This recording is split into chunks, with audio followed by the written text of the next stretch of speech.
Hey guys, and welcome to the Shrewsbury Biscuit podcast with me, Alex Whiteley. And today I'm coming from the most unlikely of podcasting recording places. I'm coming today from a CrossFit gym. When you think of places where I could, cool places where I could set up a podcast studio, CrossFit gym is probably at the bottom of that list for me personally, because I've never done CrossFit before. However, on my travels, I was doing the biscuit thing. I make friends, and very recently I did give another podcast a shout out, which is the Shropshire Strong Quick Cast, and that's hosted by Graham from CrossFit Shropshire.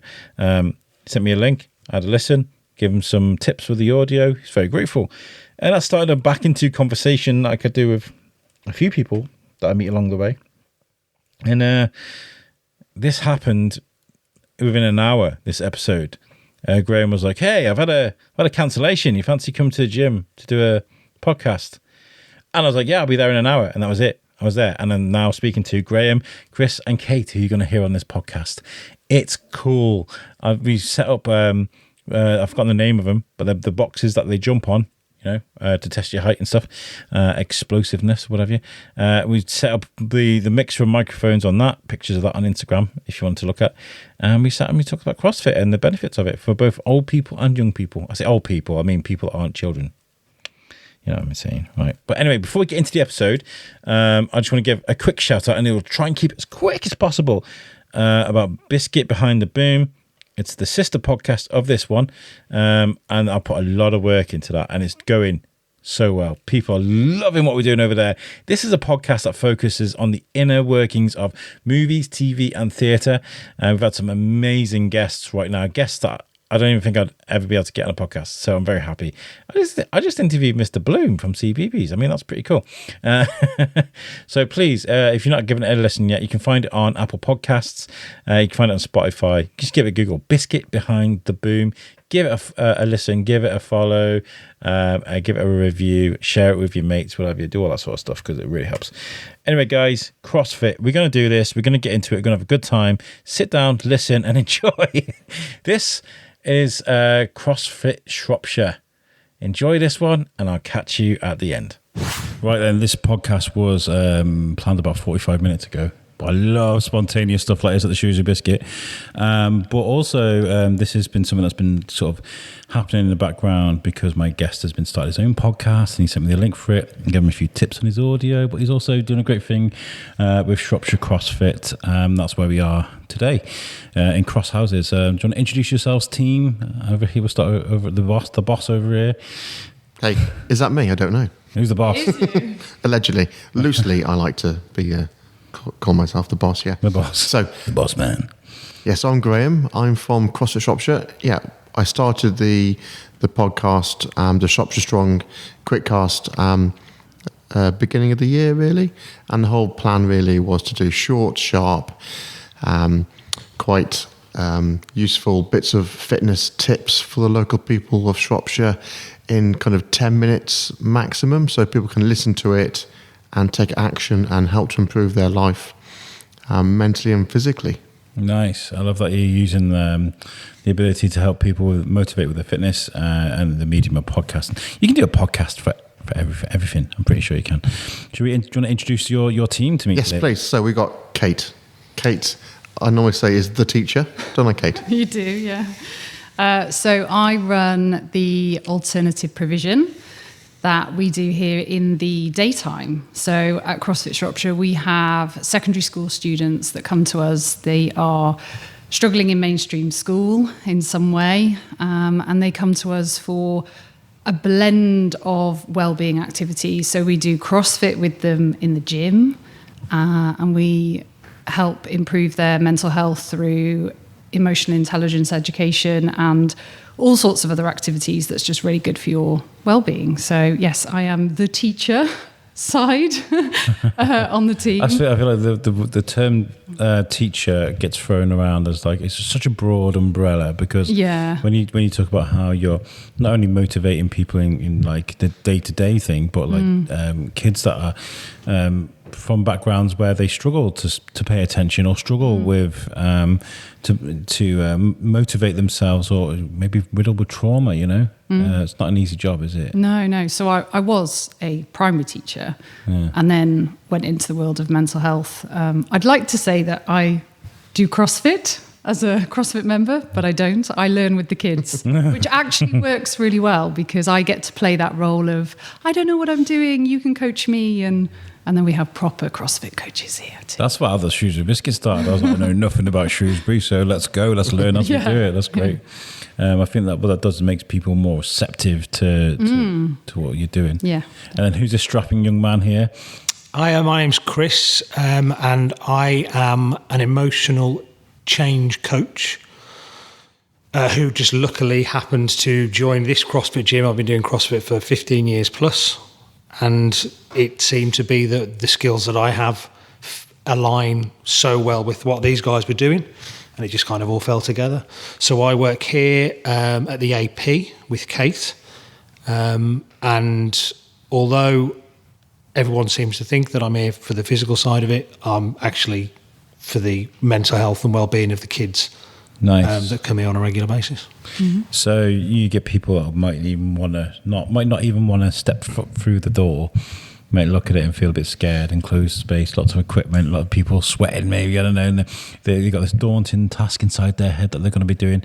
How do you entice someone like that through the door? How do you make it feel like it's okay to come in here? Well, for the children or for the children, yeah. For the children, what we tend to find is we'll leave the door open, say good morning, ask them if they want to come inside, and if they say no, we just wait. Yeah. And eventually they will poke their head in the door, they'll have a look round. Kids' brains are still more malleable than grown-ups, so they're able to change their minds quicker. They haven't set, this is who I am and this is how I do things. Yeah. So if you give them enough space, they will normally, or if you give them two options, one of it being rubbish and the other one being good, even though there's only really one option, they will go towards the good option. So, okay. Well, you don't need to come in, but it is going to start raining, so it's entirely up to you. That's it. And a hot chocolate usually sweetens the deal as well. Do you know what? I've left my coffee over there. Give me a sec. What I'm going to do is, great, and while I run and get my coffee, I want you to tell me sort of, where does this begin for you? Where, as a thing, when do you think, I want to do CrossFit? I want to teach people that. That's a good question, that is, yeah. So how I kind of started CrossFit was probably 2008 I started, and I was just Googling, kind of searching on the internet, different training regimes, and I came across the CrossFit main site, and then the workout on there was called the Filthy 50. The Filthy 50. Yeah, well, and it's 10 exercises, 50 repetitions per exercise, and on it was jumping pull-ups. And I thought, the jumping pull-ups, they look quite easy. I think I'll try that. And then I did the workout at home in the garden, and then everybody used to post their times on the website, and everyone's times was around 20 minutes, and I did it in 40 minutes, and I didn't even do all the heavy weights that you're meant to do for that workout. And I thought, actually, this is actually pretty good. I've finished that workout in double the time everybody else had posted. I thought there's some scope here for me to develop and learn and get really fit. And from there, I went to New Jersey to do the CrossFit Level 1 training course. That was 2008, that was. And then when I came back, I opened up CrossFit Shropshire. And CrossFit Shropshire is the 12th CrossFit gym in the UK. Oh, wow. And I'm not sure how many other ones are still going that were around then. And kind of CrossFit had a different vibe back then. Kind of, it was a bit niche. And like, you go on a holiday, go in the airport, you'd see somebody in a CrossFit t-shirt and like, oh, you do CrossFit. You go and have a chat to them like some random person. It was quite cool. And I think that we've tried to keep that vibe going strong here, where very nice community, all about being friendly and helping people to achieve their own specific goals, without any egos and anything crazy. Very important, I think. I mean, one of my favourite people at the moment, in the world is Joey Swole. I don't know if you've heard of him. He sort of calls out bad behaviours in gyms and people that are like filming people that don't want to be filmed. And he's one of my favourite people because there are people like me. I'm a pudding. I always say I'm a pudding, right? But I'm quicker than I look, though, right? But like in this day and age, where we're living in an Instagram era, it's kind of daunting to go into a proper gym with all that testosterone and all those cameras, possibly, you know. So this kind of place is kind of good, isn't it? Because it's enclosed. And so what we've kind of learnt to do over kind of 17 odd years of coaching people is we actually want people to achieve the goals that they want to do. So the very first thing we need to do is ask that person, what are their goals? What do they want to get out of not just the gym, but life in general? So we start that conversation, and then kind of the best way really is to kind of coach them and to actually kind of lead them on their journey and to work with them, not just kind of throw them in at the deep end and say, this is the barbell, you know, try and pick it up. We actually tell people and show people how to move properly, all linked into what they want to get out of their own personal development for their own goals. And I guess that's where Kate and Chris come in, is to kind of like build a foundation to like, we can come in and throw weights around, but how are you going to deal with this? What's the best way to get through these mental hurdles you've got, and why are we doing these things the way we're doing? It kind of makes sense to me. Yeah, the two work really well together.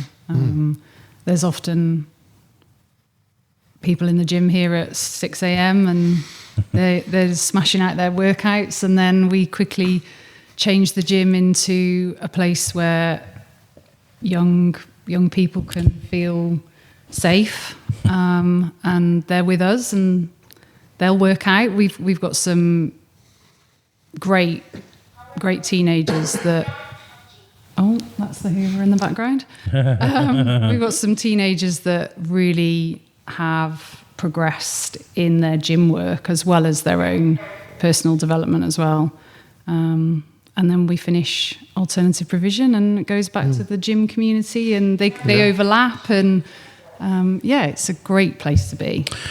Last night I was speaking to Janire from Ray of Sun Adventures. We were talking about grounding and mental health and how nature's really good for mental health. You know, you can kind of go out into nature and be like, all the stress is gone. But like working out and the gym can really help sort of set you. I mean, I think the day after you've been to the gym, you also feel a little bit taller, don't you? You also feel a bit more firm. And that can help you moving forward, right, Chris? You can help with mental health and help you understand the world around you a bit better. Yeah, I think so. I know personally, I am at my most calmest on the drive home after a workout. No radio on, no nothing, just driving in the present.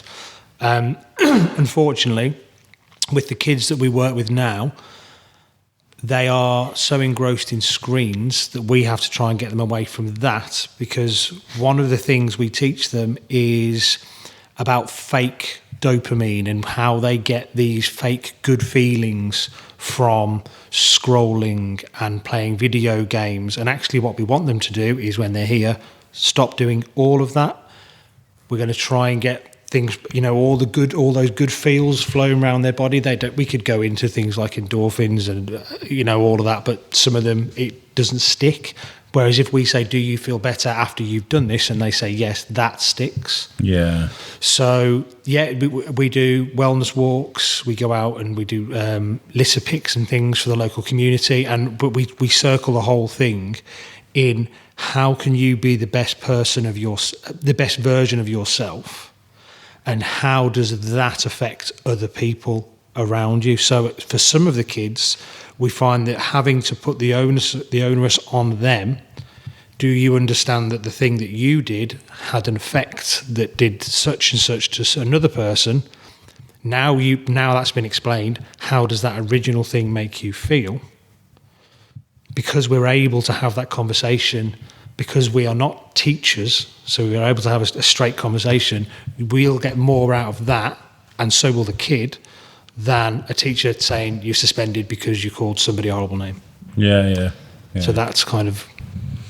I feel like it's not just about reward. Like positive reinforcement is great, but it's like it's teaching people how to get their own positive reinforcement. How do you go out there and make yourself feel better by going to the gym, or going for a walk, or going and doing fishing, or go and do something that you can subscribe yourself to that isn't sitting on an Xbox or stand outside a shop vaping or whatever kids are getting up to. Do you know what I mean? It's good to be able to have that license to go. Yeah, and we found that a lot of the students don't believe they have any control over how they feel, and they don't believe that they can change how they feel. And that's probably been our biggest barrier to break down, is to keep proving to them every week that they can improve their mental health, they can improve how they feel and how successful they are, and drip feed that in slowly. And obviously fitness is a fantastic way to sort of prove that to them. Something as simple as if you've seen Ted Lasso's great. He has a sign, believe, above his door. It's just a positive reinforcement, a positive mantra. Yeah. Doesn't matter if it looks like nonsense, just a poster that says believe. If you look at that and you repeat that every single day, you will start to believe. You'll start affirmations. Yes, absolutely. Yeah. Unfortunately, some of the kids that come here probably only get told when they're here, well done for doing that good thing. Yeah. Because maybe they don't have, maybe parents got 4 or 5 other kids. Maybe they're not very good academically, which means that they're not getting anything really from the school environment. Some of them, the only time they ever engage in anything outside of home is here. So what we have to we've got sort of how many hours we got? 4 or 5 hours? 5 hours. 5 hours. 5 hours, and it's a drop in the ocean. But in that 5 hours, if we can break through and get a feeling of self-worth, hopefully the following week, if that sticks the next time, it's slightly easier. And they will they will open up to us more. You're slowly rewiring their brain. That's it, yeah. What are the biggest challenges you face, Kate, when it comes to sort of large group of kids, all with different mindsets? I mean, as a primary school teacher, there must be a... Yeah, well, so the biggest transition I had to make was being used to working with younger children and then being faced with teenagers, and the teenage world is very different to what my teenage world was like. Absolutely. And I think some of the lingo, the language that kids use, I have to learn that so that I can understand what they're talking about and understand their world. And obviously, yes, we use social media as adults, but I think for students, they were born into social media, so it is fully integrated into how they function. And you do really have to try and put your feet in their shoes and, bit of empathy. See what life is like for them. And that's how then you can do the work with them, because they let you in because you are empathetic. You're trying to understand their world rather than just being back in my day, I know. What did I need to do that with my son the other day? I was talking this morning, walking to school. So he goes to Colham and I drive him. I'm dropping him further and further away. So he's got to walk, right? Because when he goes to secondary school, he's walking to school, right? So I'm trying to get him ready. And we were walking to the... It's so funny, because as we were walking down, I live in an upstairs apartment, walking down, no, you're walking to school. And I nearly said, when I was younger, but that was like, so cliche. Like I said, but I did. I used to walk a mile and a half to school. But then we got outside and it was pouring down with rain. I was like, okay, I'll drop you off at school. Yeah. I'm glad I did, really, because there were kids walking to school that looked like drowned rats.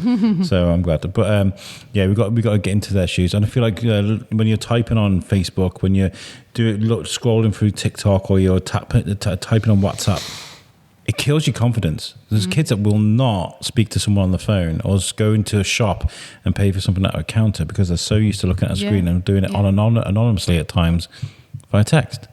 Strange world we're living in at the moment, but it's true, isn't it? So when you got someone like Chris going to go, right, we're going to do some exercise now, I guess they kind of fold in 12 pieces, Yeah, we tend to find that after the first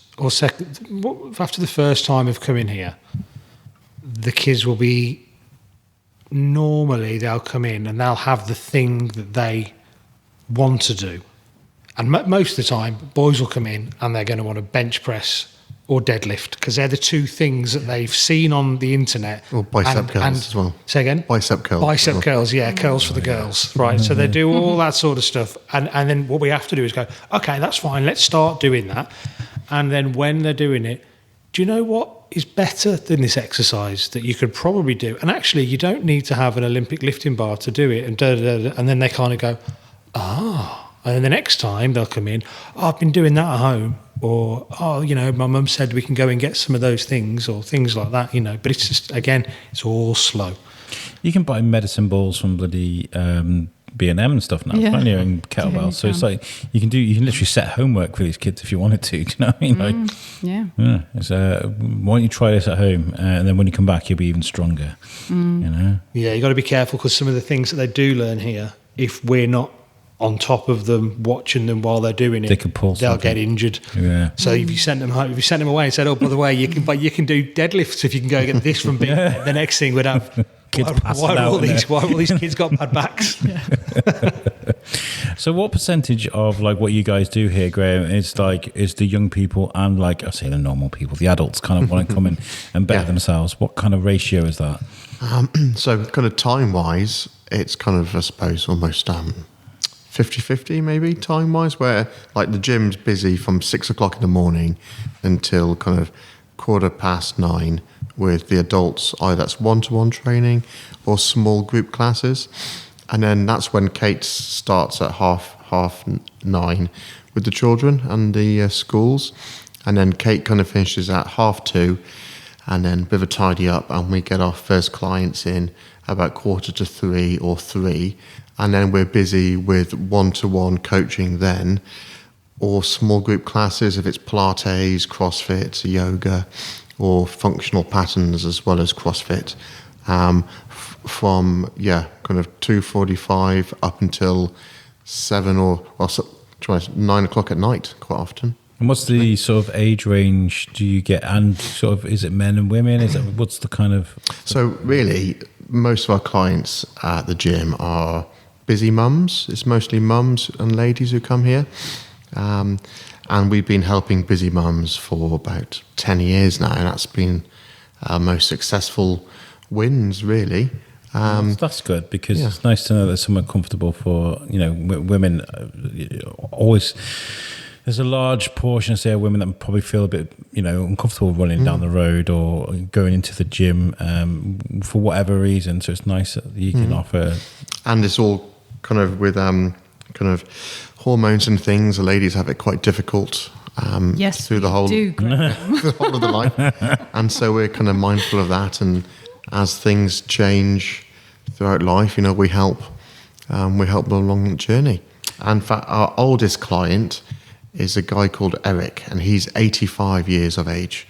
Eric, he comes 3 times a week to Harriet's functional patterns classes, as well as CrossFit and Pilates. Big shout out to Eric. Yeah, I met Eric, amazing guy, and he said how much this place has transformed him. And he was really interested in hearing about what we're doing for the kids. So such a amazing community. And I mean, that's how I met Chris. So I walked into the gym, I think there was a class about to start, and Graham is amazing at introducing everybody. He knows everyone's name. He knows everything that's going on in everyone's lives. It's all, he genuinely cares about his clients. And he was like, okay, you should really meet Chris. Chris does some of that stuff that you do. And that's sort of how we got Chris on board with working with the students, because Chris was coming here for his own personal workout. He was, he's been coming to the classes for a while. And actually we have another coach called Sam. So she teaches PT and Pilates here, and Sam is just lovely and is amazing with the kids. So she's on board with the alternative provision as well. So there's a real crossover between, the two sides of the business, really. That's really nice. I like that. I've worked with I've worked with Susan Schrock before. She came on the podcast. Amazing advocate for strength training for women in their menopause, which is great. A HITS owner, of course, shout out to them. I did lots of work with them. I've spoken to so many wonderful people that just put lots of effort into helping people change. And what I'll say is about those collective of people is they all seem to understand each other. You know, they've been in their own journey. So when you join a collective like that, they're not going to be like, "Ooh, why?" They're going to be like, "Oh, come along." They're going to take you under their wing a little bit. They'll kind of understand where you come from. And kind of community and culture, one reason why it works so well is if you have a group of people all with the same goal, and the mission for the gym really is to help people to be fit, healthy and happy. And everybody in the whole gym is just heading towards that path of being fit, healthy and happy. Yeah, nice. What are like the biggest challenges for running a place like this, Graham? Like, does it keep consistent? You know, there are times when it goes quiet and you need to kind of ramp things up a bit, bring more people in, or does it overwhelm you sometimes? There's so many people sort of signing up and stuff. How does that go for you? Well, we do have an annual plan, and on that plan, there are kind of targets for things, as well as the targets for kind of how many members we want to have and things, and also kind of social events. So next year we've got, December, we've got the Christmas quiz happening, and when COVID happened, we had to do the Christmas quiz online. And so then for the film round, I filmed myself acting out scenes from different movies. So people had to kind of guess what film I was acting. And then from there, we've done it every year. And I do try and get clients to take part in that as well. Hopefully Kate's going to do her movies this year. Apparently I'm getting involved, yes. I can imagine that. Oh, Rose, there's enough room on that wood for me. Sorry, Jack, no, you have to go. I'm sorry. Like, what movie is that? No, I've been practicing. We're going to be holding Kate. That's brilliant. Yeah. I love that. So you guys find fun things to do to, show people what you're about and bring people into the community. Part of that community. Definitely very important. Yeah. What do you think is easier, the kids or the adults, Chris? Which ones do you prefer to sort of help the mind's nurturing and stuff? Or do you just work with the kids? I predominantly work. Well, no, I only work here with the kids. Oh, okay. Yeah, so I come here and I train here with all the adults, and then when they go home in the mornings, I stay here, get ready, set up, and then me and Kate run Kate runs it, and I do as I'm told. Do you guys learn a lot from other people when you're training people? Do you take a little bit from your clients every time? All the time, definitely, and all the different coaches. Yeah, it's really good. Like Sam the other day taught me how to do press ups with elastic band kind of around your waist. Oh, she's done that with me too. Yeah, that's really good. Yeah. An elastic band around your waist while you're doing weights. So you tie a resistance band around like a pull-up bar. And then put it around your tummy, and it makes a you can lie down, and you can like do your press ups. You can jump, you can clap, and go down again. Oh wow, yeah, like the T-Rex things that they use, the suspension. Yeah, but with elastic bands, so it's more springy. Yeah, those things on the wall, the resistance. The resistance bands. Yeah, the kids love those because they make themselves a bouncy seat. Yeah. In between the bars on the rig. So yeah, we turn everything into as fun as possible. When I first moved to Telford years ago, and then I moved to Shrewsbury, obviously, those resistance bands is how I went from quite big, probably bigger than I am now, to really skinny. It's those resistance bands. Literally just doing curls, and then I was doing, what was I doing? I was doing crunches with them as well. I was doing all sorts. I found loads of just little cool exercises to do a resistance band. And actually, my last fitness kick when I found the 30-day plank challenge, and it was just something I did. And I was about the size I am now. I started doing these planks, and in the end, after 30 days, I could do a plank for like 5 minutes. It was stupid. This chubby guy just being able to just plank for 5 minutes, and my core was so engaged that it got me into like looking for other exercises. And I was at the gym then 5 days a week. Sometimes it takes that little bit of a spark, that little thing. What would be your go-to exercise to give someone to try and give them the bug? What would you start them off on? It kind of depends what their goals are, really, because I like to make sure that we're very bespoke and kind of work towards what the client actually needs. But really, kind of most people, the foundational move is the squat. Yeah. So how to brace your core properly, have really good midline stability, and how to hinge properly, how to move your hips backwards first, and then to squat down. And also that squat does relate really later in life as to kind of how mobile you are and to how independent you can be. Because when you're older in life and kind of standing up from the floor is a challenge, that's when kind of your independence does tend to disappear.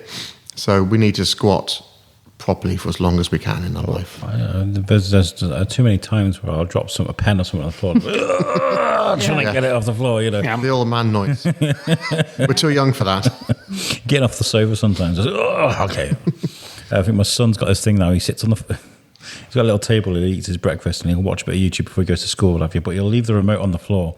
So then he'll go to school and I'll come in to do my stuff and I'll sit on the sofa and be on the floor. Like, I gotta get up and get up. Yeah, old man things, I think. Hashtag keep squatting. I want to go back to the kids for a sec because I think it's really important. Times are changing. Things like 6'7" and all these kind of things. There's constantly just Everyone's doing that with the hands. 6'7". I just think like there's something new every week. There's something new. How do you keep things relevant and kind of entertaining for the kids? Do you guys have to like keep your eye to the ground? What's going on for the kids?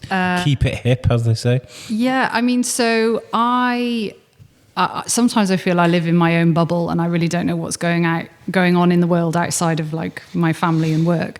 My husband works at a secondary school, so I sometimes rely on him to help me get a heads up on, what is it that kids like these days? What are they into? And what are the new brain rot, things like 6'7".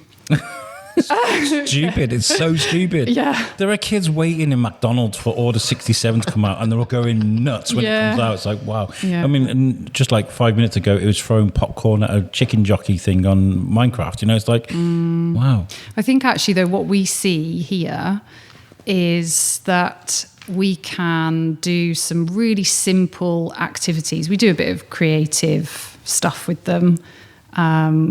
We got a massive bag of clay in one term, and we had kids just sitting, making things from clay. And actually, if you give them the opportunity to be a really young child again and take away the peer pressure and the ego and the mobile phones, they will willingly go back to a simpler way of being. And because we welcome that here, they normally embrace it.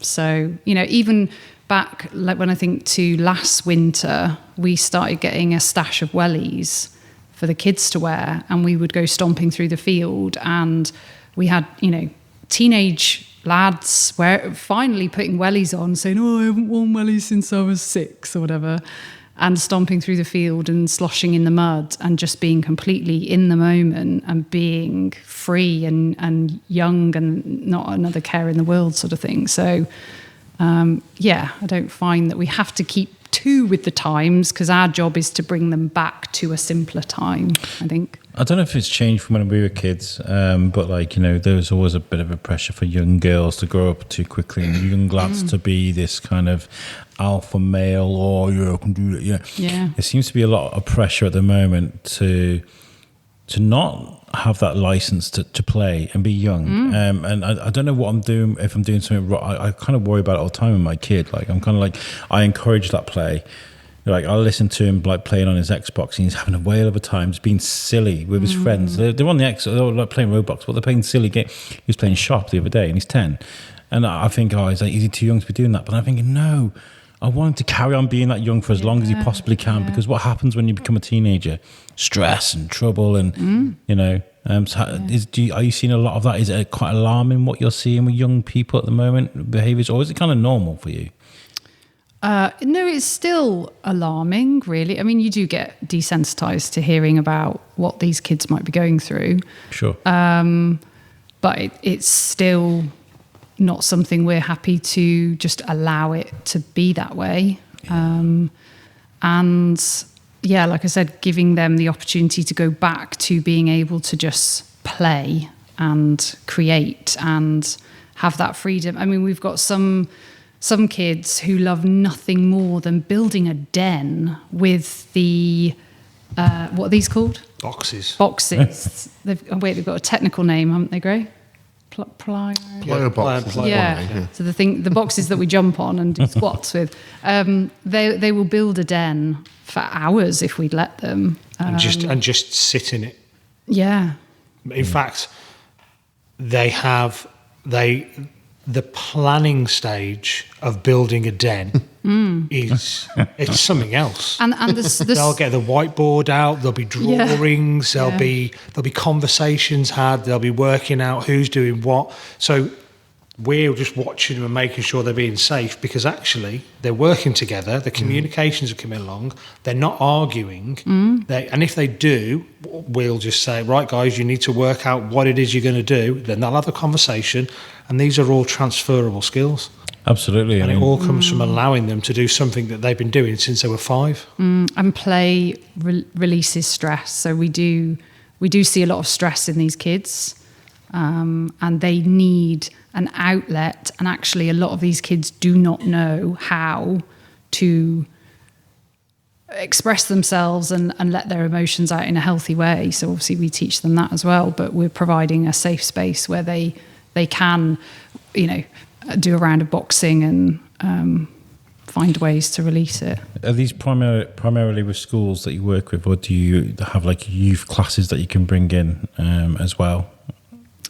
So it's primarily schools that we work with, but we have run youth classes as well. Yeah, over the years we've done youth classes, but at the moment it's just the schools. Just the schools. And how do you? I'm sorry, my podcast. I'm not usually this. There's more conversational normally, but I'm really intrigued what you guys are doing. I want to talk a bit about body image, because obviously, there's the fine line between making sure someone's staying fit and healthy and doing what, like you said, getting to the goals that they want to reach, and not being in a place where you're like, oh, those tums and bums have got to go, guys, because that can create a negative sort of a feeling for people, can't it? So what's the fine balance between that? Are you guys used to? I mean, how do you work with that? So body positivity, just make sure that everybody's happy with the body they have. Really, that's the main thing, and being comfortable. A lot of people do walk in, and it's kind of like, I want to look a bit better, and so the plan is to help them along the way. So if you just try and have that big goal a long way away, and you're so far away, you never really achieve it. But if you can see that, you kind of, where that goal is, you halve it and then maybe halve it again. That's your next step. Yeah. And then if you're seeing you're winning, you're getting towards that big goal, then you are more happy in yourself and your progress. And so maybe you could kind of say that we're kind of just reframing that kind of the way you look at yourself. Yeah. Is one way for positive body image. What do you think, Kate? So I think with the coaches that we have here, we're all built completely differently, aren't we? And we don't really have that much reluctance from our students, because I might step in as a beginner like them, and I'm quite skinny really, and I can still step up to the bar and lift heavy. Just because I'm small framed doesn't mean I can't lift. But and we have such a wide variety of kids, and they're all different heights and body shapes, and they just come in here and support each other. And we do talk about, it doesn't matter how you're built, you can still lift, you can still be really fit. And they're naturally proving that to themselves and each other just by getting involved and encouraging each other and coaching each other. I can think of 2 lads that have worked together on deadlifting, and they're completely different heights and body build. And yes, one is deadlifting a lot heavier than the other, but they're encouraging each other. And obviously we've, fostered that in them, in our approach. So yeah, it's so inclusive for the adults and the students. Good. The kids here have a PB board, which when they've hit their their top weight for their 1 rep max, they can go over and they can write it on the board. So that's there. So they've got something to focus on the next time they come in. So when they come in, they're focusing on that. They're not focusing on what trainers they're wearing or how they look. And sometimes we just have to point out to them that an influencer online didn't decide that they were going to get super fit, get shredded, then decide they were going to be an influencer to help people. What probably happened is their genetics made them lucky enough to be ripped and look super fit, and their mate went, "You should be an influencer," and they went, "Yeah, I should be an influencer." Yeah. And that's how it starts. Yeah. And once you explain that to them, sometimes they go, "Oh," and you're like, "Yeah, you know, that influencer's 18 years old. Yeah. That influencer just looks hungry."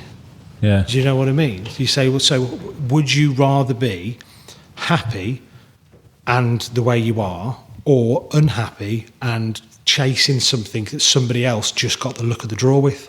And nobody puts on, I mean, I'm an exception, I guess, because I put everything on Instagram, but it's all perfect on Instagram. Everything looks perfect. Nobody's going to post a bad photo on Instagram or video.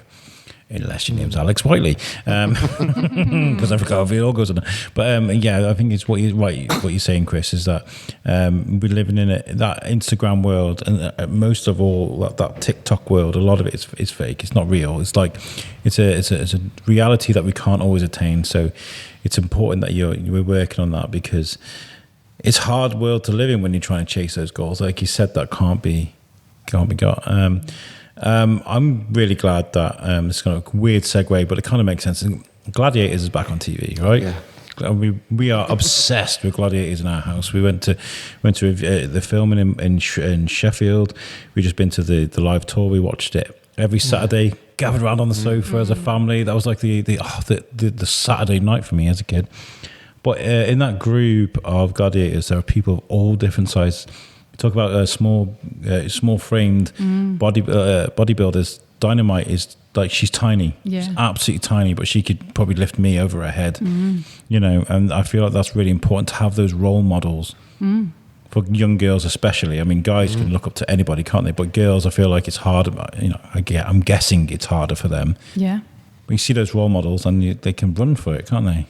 Yeah, definitely. We have one girl here in particular who does calisthenics. Can't say that's right. Calisthenics, that's it, right. Now, I haven't got a clue what that is. I'd have to Google it. Very slow press-ups. Right. However, she does it on her own, and when it comes to certain things, like, right, we'll all jump on the rig and we're going to time how long we can hang for, right? I'm falling off within 20 seconds, and a minute and a half later, she's still there. Yeah, it's a lot of carrying your own body weight for a long amount of time. And she can outdo so many of the lads on so many of the different things. So it's really good when you've got that, because also it's good for the lads to see that actually there are girls and women out there that if they put their mind to it and want to do weightlifting, they can do. Because a lot of them, we still kind of see the boys, I'm not tidying that up. Because it's not my job. And you're like, so whose job is it? Oh, exactly. Come on, let's get it done. Bit of self-discipline. Yeah. I don't know what that is, because I can't say that kids are more coddled these days. I don't know, because I think the world is kind of tough at the moment. I think there's lots going on, especially when it comes to judgmental people. People are like, image is so important right now, and there's people like being really pulled apart, like just for their image. You talk about Ariana Grande at the moment. I was just thinking about her because she was some idiot jumped out the crowd at her last night, and she's on my. But she lost a load of weight, right? She lost a load of weight, and people were commenting on her figure and stuff. And I'm thinking, I get why you would do that, but we used to live in a world where you shouldn't be able to say that to people. Yeah. You weren't able to go up to someone and go, "You're too skinny," or "You're too fat," because you get a slap, wouldn't you? Do you know what I mean?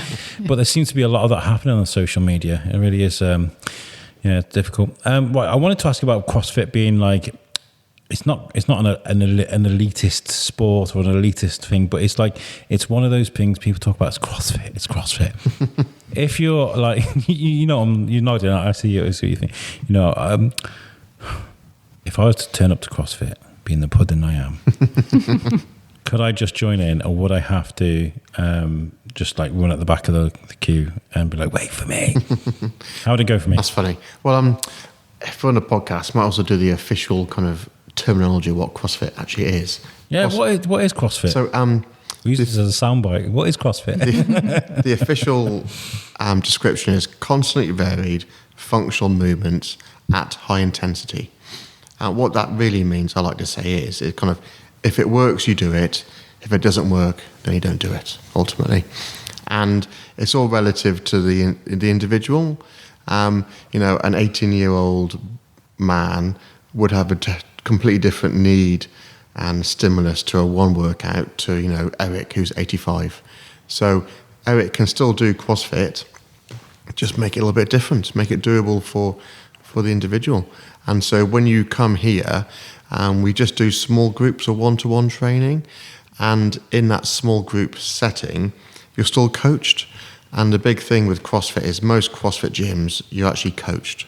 So the coach tells you what to do, shows you what to do, and leads you. Whereas if you go to, like, say, a spin class, the instructor's more kind of motivating, say, yeah, good job, well done, keep going, which is still a good thing to do. But in reality, because we do quite challenging moves, we do make sure that we kind of coach you and lead you to do things safely, properly. And when a coach coaches you, you get to your goals quicker. It'd be like, you're going to get your kitchen done, maybe. You're going to employ a professional kitchen fitter to build it for you, or you're going to just go on YouTube and try and find videos yourself. You'd be better off getting the professional in to lead you. I'd be in here and I'd be like, I'm a fresh lump of marble. Turn me into the statue of David. Let's go. Where do we begin? And you guys must see some really good success stories though through the door. You must see a lot of people that have come from like puddings like me, ready to like, but more, it's not even about that though. It's not, body image has never been a problem for me. It's really not. I mean, it annoys me when I buy like a t-shirt and it's too small, for example. That's annoying. I think there's two main results people really want deep down in their kind of soul, really, is to improve their lifespan and improve their health span. And lifespan would be kind of, I always say, being as badass for as long as possible. Yeah. Like Eric is living now, being 85, doing pull-ups and press-ups. And improve your health span is, being fit cardiovascularly and, muscles strong enough to pick up, the shopping you need to pick up, or pick up your children or your grandchildren. And have all the healthy markers that a healthy person has, with heart rate. And then also maybe your waistline does come into it, because that will help fend off, your metabolic diseases in the future. I think for me, it would be more about making life easier for myself. Do you know what I mean? It wouldn't even be, I've been like this for a long time. It genuinely doesn't bother me. But what does bother me is me dying at 50 and not being there for my kid. Yeah. And that's the biggest issue for me. So if I was to come here to do that, that's what it would be. You're fitting well then. Everyone's got the same goal to improve their health span and their lifespan. Yeah, and like I said, I'm quicker than I look, I raced my kid through Athingham Park. I ran, and I call it the dinosaur gate because I always used to play Jurassic Park for there as we go through the woods. No. And I was like, I raced into the dinosaur gate and I ran, and the shock in his face as I ran past him. Do it now while you still can. Yeah. My eldest is 15 now. He beats me. Yeah. I think my 10-year-old daughter beats me now as well. Have you all got your own stories with CrossFit and how it kind of helped develop your lives? Did it change your lives when you started getting involved with it? Start with UK. So my only experience of CrossFit was when I started here with the kids. Yeah. So I learnt with the kids. And when I was actively working out with the kids in the early days, I felt like a different person. Genuinely, I had more energy. My mind was clearer, and I was actually happier on a more regular basis. I don't actually get to work out with the kids as much because I'm busy doing one-to-one mentoring with them, but I have felt the sort of the loss of CrossFit in my day, and I do feel worse off for not being as active. So yeah, it definitely makes a difference. I think what that means is Kate needs more lessons. Yes. I need I need to come back in and work out. Kate, I know you thought you were finished work for the day, but let's get to it. Yeah. I should join a class straight after I finished it. Yeah. What about you, Graham? I know you're talking about how this kind of you starting and having that goal to walk towards. But as a human being, how does your body feel? How has it changed you since you started? Definitely. When I first started, I was kind of just into endurance running. And I remember thinking anything less than marathon was too short, really. And then CrossFit, you do a lot of 400-meter runs. And I was like, oh, this is really, really short.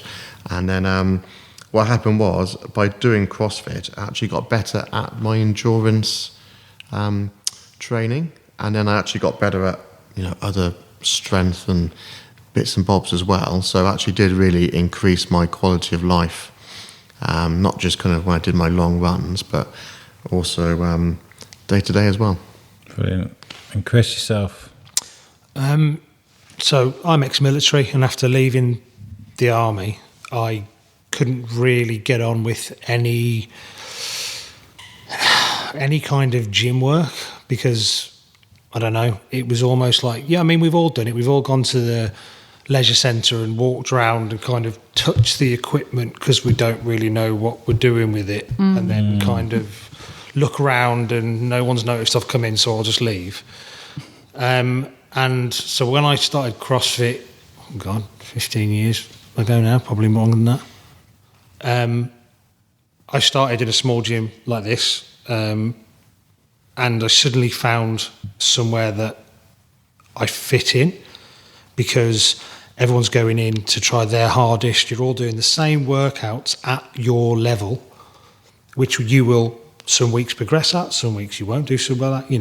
We're talking about Eric. Me and Eric will do the same workout, but I'm lifting different weights to him, but we're still doing the same workout. And then since then, I've moved house a number of times. I've gone to a number of different CrossFit gyms. So actually, I've seen the good and sometimes the not so good of different CrossFit gyms, and kind of when you kind of this is the second CrossFit gym in Shropshire that I've been to, and this is the one that I was like, right, this is the one I'm going to come to, because everybody in here, nobody, including the coaches, brings their ego in. It's a case of we are all here to do our thing, and then we're all leaving. And yet you have socials and there's things that you get invited to and all that sort of jazz. And, and I mean, one of the weird things is we've done it where we're so used to seeing each other in here, dressed like this, that we've walked in and he didn't know who I was. Yeah. I wasn't wearing a tracksuit. He was like, oh, it's you. I say, I don't recognise your clothes on. Yeah.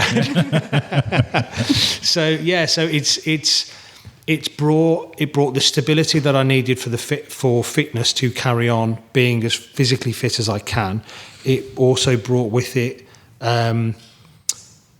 there is a mental health aspect that goes along with working out, regardless of where you do it. But if it is something that you struggle with, walking into a CrossFit gym, do you know what the hardest part is? Turning up. And after you've turned up the first time and people are like high-fiving you at the end of a workout and all that sort of stuff, turning up next time is not so bad. Yeah. People seem to think that everybody is watching them. They're not. Right, yeah, so I'm glad you mentioned that. And you've articulated the gym scene in such a great way that I can completely... I remember I was at Sports Village. It is a great gym. It's really nice. I used to go there, do my thing, come home. But I was like, I have PTSD. I only found out last year I got PTSD. And so silly things like I spilt my water bottle all over the cross trainer. And I felt like everyone was staring at me. I felt the room was closing in. I had to walk and go get some paper towels and walk back. And I just felt like I was walking in a wall of shame, in a hall of shame. Everyone's staring at me.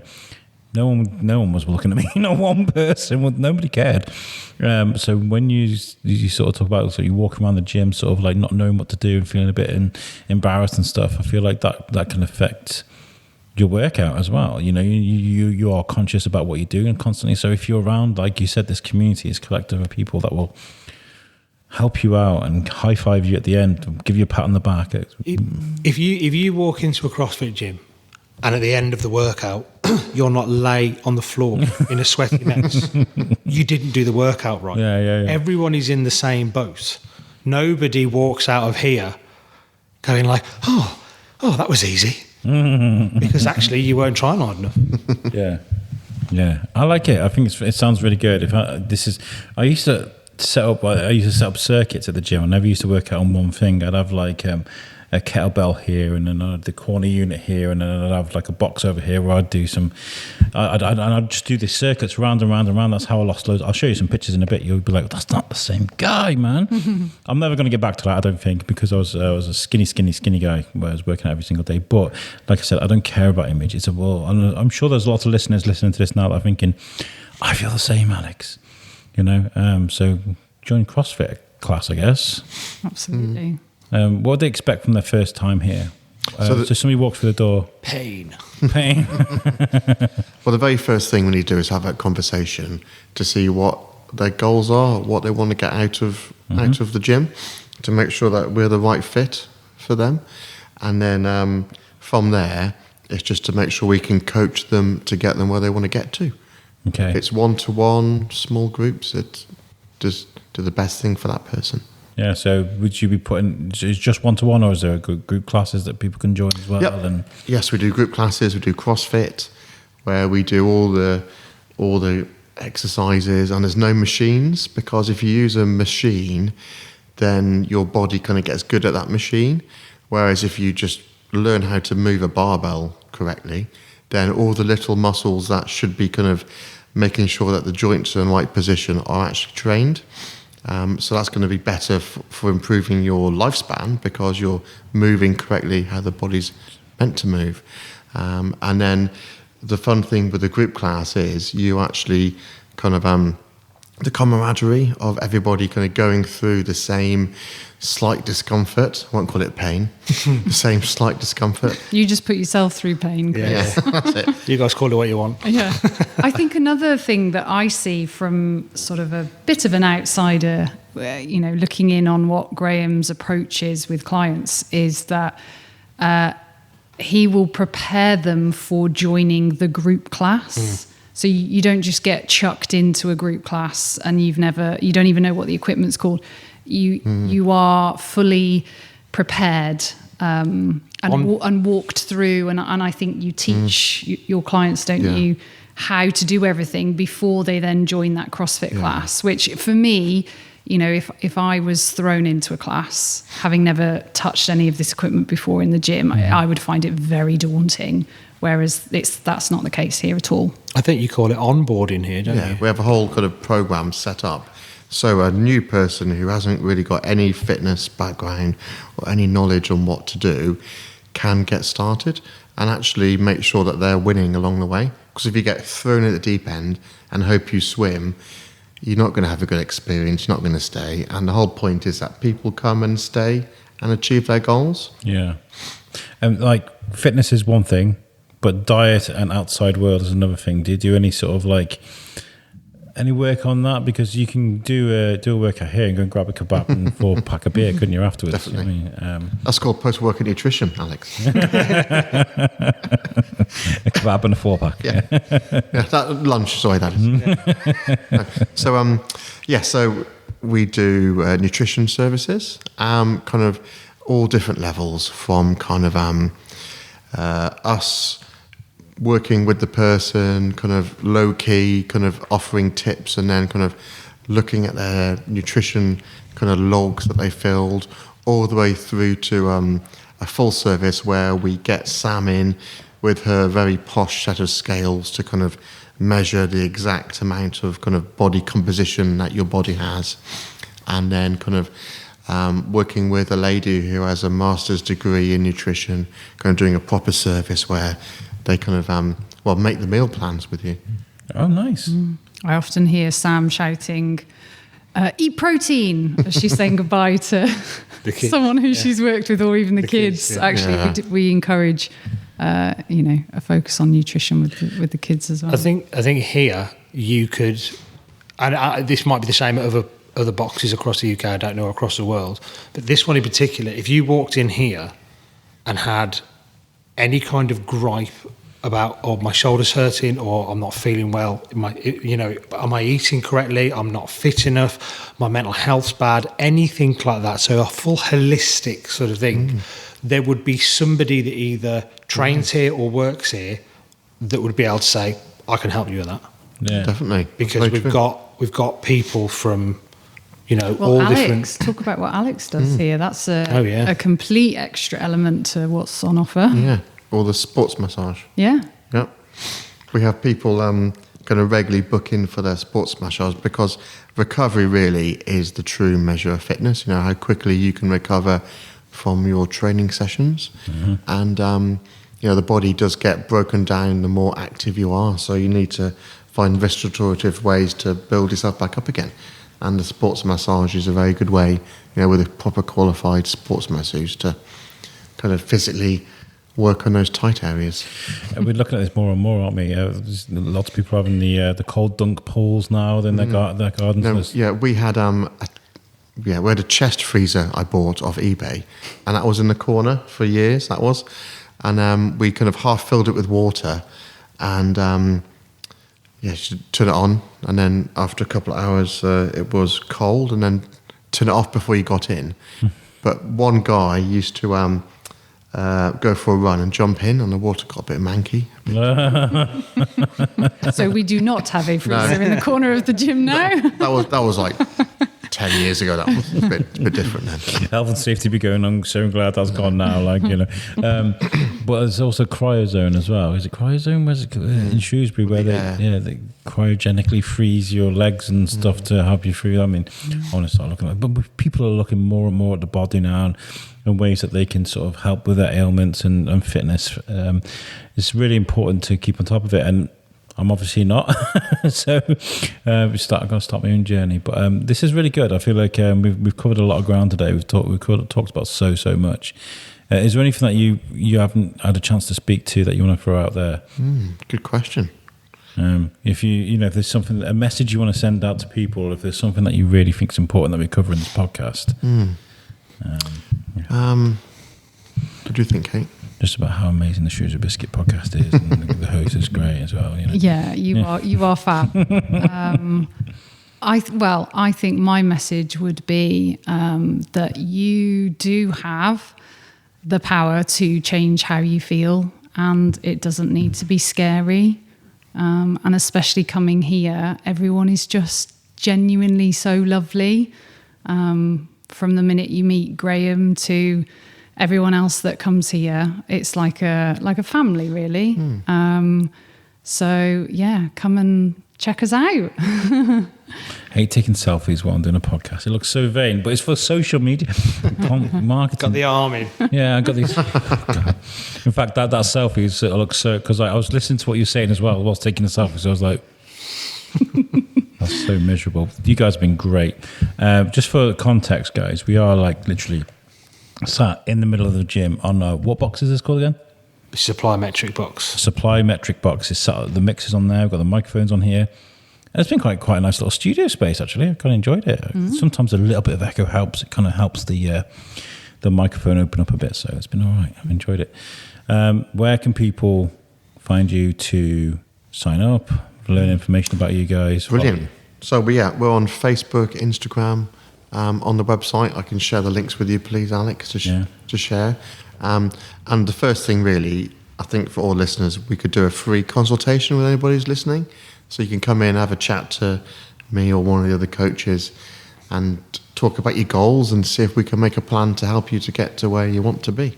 You're very social medias they're good as well, isn't it? So it's CrossFit Shropshire on Instagram and Facebook.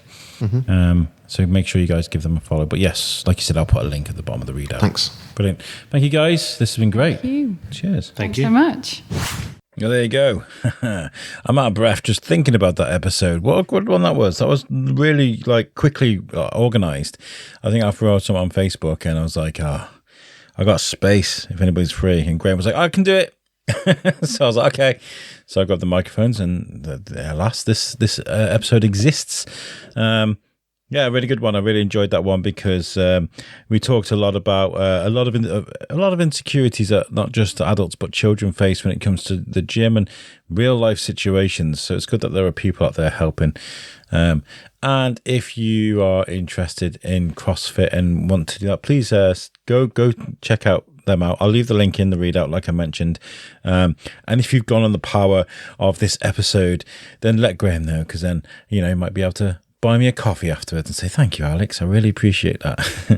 I want to say thank you to, we've had a massive influx of listeners around the world. And I want to say thank you to everybody that's listening right now. I can see where you guys are. I can't see where you guys are, but I have an analytics map that shows me around the world where people are listening. So thank you, wherever you're listening to the podcast around the world. I appreciate every single one of you guys. And please give us a follow on social media. We're on Facebook, Instagram, TikTok. Just give the Shrewsbury Biscuit podcast a Google. Got some cool things lined up. I keep mentioning about the Arc. I mentioned that last episode. Last night, I was at the celebration of Reach's new headquarters in the Shrewsbury Business Park. It was really nice. It was a beautiful, brand new office that they've got. That'll be an up and coming episode. I did some recordings there. But a number of people, as I spoke to them around the world, were like, well, where's Pod Aid, Alex? Why are we not doing a Pod Aid? And it's got me thinking, I want to help the Arc. Pod Aid is something that we did a few years ago. It was a 24-hour live podcast. We raised some money for Lincoln Davis. Maybe there's something there. I don't know. Maybe we can put something together. I could probably do with a couple of planning sessions. If anybody's got any ideas, I do have ideas for cinematographers and cameras. I know that there are people out there willing to help me with that. We'd need to find 24 guests for a 24-hour live session, which would be quite good. I'd need to build a team together. I want to bring in some co-hosts. I'll approach Reach. I'm sure they'll help me because we did it before. So there is an idea. And then obviously we could do like a 50-50 split between Lincoln Davis and the Arc, because I'd like to help Lincoln Davis again, because that was just one of the main causes we did it. So Pod Aid is another idea. I'd need help though. So I'm going to be speaking a lot on social media about a Pod Aid planning committee, the Pod Aid planning committee. Now, I did try and start doing something last year. Kind of went for a meeting with Joel at the prison because that was one of the places I was going to do it. I spoke to Lincoln Davis because I was like, yes, let's do this again. But then I changed jobs, things changed, and I couldn't really commit to it. So it didn't happen. But I think it's about time. So, yeah. If you want to get involved, if you have any ideas, get in touch with me. My email is shrewsburybiscuitpodcast@gmail.com. You can find all the contact information you need from me at my website, which is theshrewsburybiscuitpodcast.co.uk. And that's lovingly made for our sponsors, Web Orchard. They'll make the perfect website for you if you ever need one, for whatever it is that you do. And they're fantastic. So if you need a website, go to Web Orchard and make sure you tell them that I sent you. All right. Okay. Anyway, guys, I'll leave you to it. Thank you for tuning in. We'll catch you on the next one. Peace out.